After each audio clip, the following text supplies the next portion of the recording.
То, что видели мы, не видел никто, особенно подрастающее поколение. Война и голод – это страшно. Мы работали и воевали, старались победить немцев.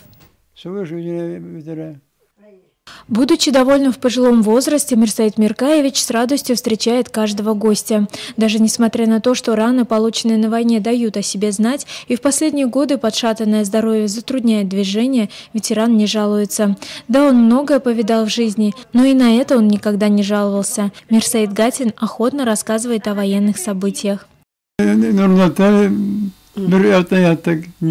Мы сначала собрались в Нурлате. Нам нужно было 12 дней, чтобы дойти до Москвы. Когда мы доехали на станции Кунцево, нас обучали стрельбе. Мы несколько месяцев оборонялись у границ Москвы.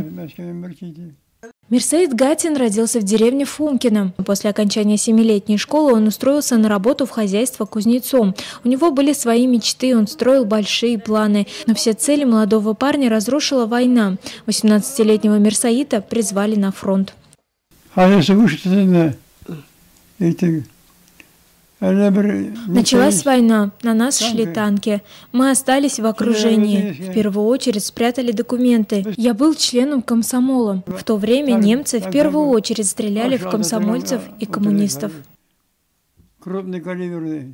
Мирсаид Миркаевич, не торопясь, делился своими воспоминаниями. До июля 1943 года он служил на Северном фронте 28-м запасном зенитно-артиллерийском полку.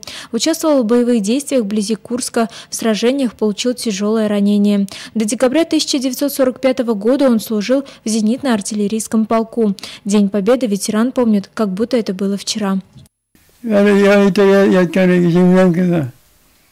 Победу мы встретили около Берлина. В это время мы отдыхали. И слышится, как кто-то внезапно открыл огонь. Мы насторожились, но нам кричат: «Победа! Победа!». В этом маленьком чемодане семьи Гатина хранятся самые дорогие памятные вещи. За отличные боевые действия на фронте Мирсаид Гатин награжден орденом Отечественной войны, медалями за отвагу, за освобождение Варшавы и за победу над Германией в Великой Отечественной войне 1941-1945 годов. Мирсаид Миркаевич вместе со своей женой Сарией тщательно хранит их. И Сария Гатина – дитя войны. Она на себе испытала голод и холод тех времен. Когда муж рассказывает о войне, сердце разрывается. Я и сама дитя войны. Рано осталась сиротой. Отец погиб на войне. Война никого не жалела. Мы рано стали помогать взрослым. Мирсаид Гатин в родные края вернулся только в 1948 году, и послевоенные годы были нелегкими. Мирсаид Миркаевич, с детства приученный к работе, до выхода на заслуженный отдых работал на тракторе. Скромного, терпеливого, соблюдающего все каноны ислама сельчане избрали имам Хатыбом. Эту должность он исполнял 10 лет. Среди сельчан он добрый, в семье образцовый отец, а с внуками любимый дедушка. Рядом с ветераном и сегодня много людей, потому что Мирсаид Гатин человек общительный и внимательный. Мирсаида Миркаевича я знаю 1973 года, потому что я работала в Фомкинской средней школе.